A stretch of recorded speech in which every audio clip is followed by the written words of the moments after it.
Bom dia, alunos do nono ano. Então, essa é a nossa atividade de hoje.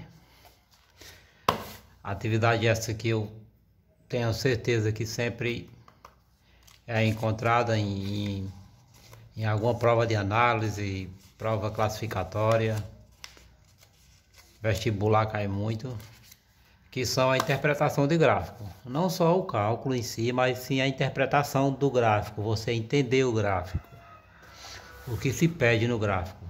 Então aqui a gente tem uma atividade para a gente estar treinando essas medidas do gráfico, os pontos no gráfico. Então aqui a primeira a gente tem, determine no caderno a medida de distância entre os pontos A e B em cada plano cartesiano, usando como unidade de medida de comprimento ao lado do quadrado da malha.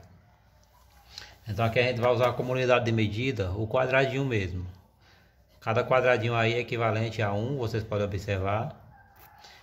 Cada quadradinho tem 1 centímetro de altura por 1 centímetro de largura.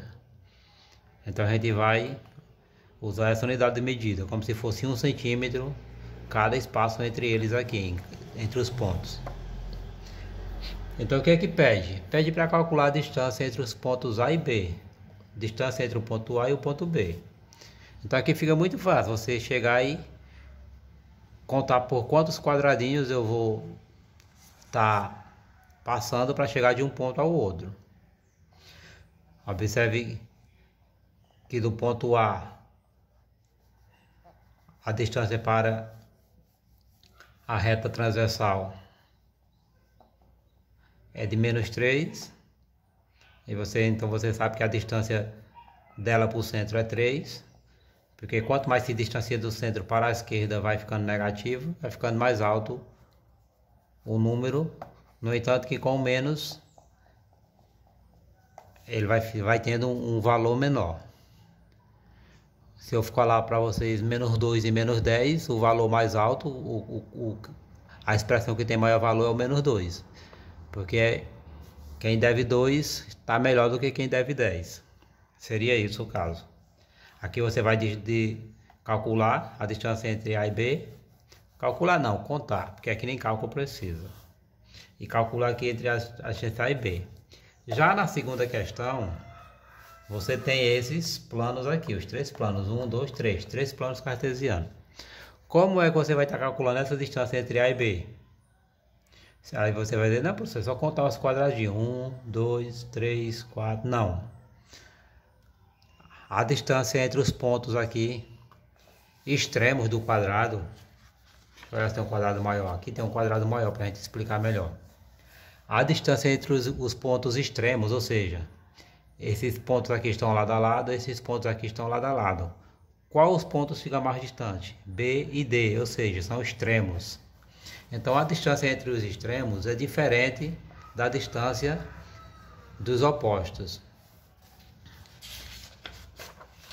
Então aqui a gente tem A e B. Como é que eu vou estar calculando essa distância?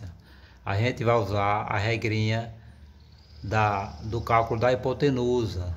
Ou seja, soma dos quadrados dos catetos é igual ao quadrado da hipotenusa. Então eu vou pegar aqui, fazer o valor de um cateto aqui, o valor do outro cateto. E com isso eu vou calcular a hipotenusa. Mesma coisa aqui e a mesma coisa nessa outra figura aqui. Aí depois que você fizer, você faz apenas a número 3 aqui, ó. A número 3 e para. A 4, a 5, a 6 e a 7 não precisa você fazer. A atividade de hoje que eu quero que vocês façam é a primeira, a segunda e a terceira, só.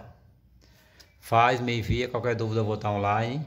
Não aceita impressão, é para fazer o desenho, fazer todos os gráficos. Você pode até fazer apenas um gráfico, faz um gráfico só e faz os 3 pontos da primeira questão nela e faz um gráfico só e faz os 3 pontos da segunda questão nela. Aí você vai, faz, me envia e me envia também o cálculo, que eu quero saber de onde e qual caminho você usou para chegar até a resposta. Lembrando que a maneira indicada para você estar resolvendo a segunda, eu creio que seja o quadrado da hipotenusa, vocês partindo como se essa parte azul fosse a hipotenusa. Mas fica a critério de vocês, se vocês acharem uma maneira mais fácil, que no entanto que o resultado seja o correto. Certo? Aqui a gente teve, ó, nesse gráfico aqui a gente teve a pesquisa da linha vermelha como hipotenusa, 2 como cateto, 3 como cateto e aqui como hipotenusa. E também nesse gráfico aqui a gente teve cateto 2, cateto 2 não, cateto 3, porque é 2 mais 1, 3, cateto 3 e aqui o cateto foi 5. Então foi 3 e 5 como cateto e ele calculou a hipotenusa. Mas vocês podem estar usando outras fórmulas aí que vocês acharem aí. Vocês podem estar usando, certo? Página 141, eu estou enviando a foto. Qualquer dúvida eu estarei online.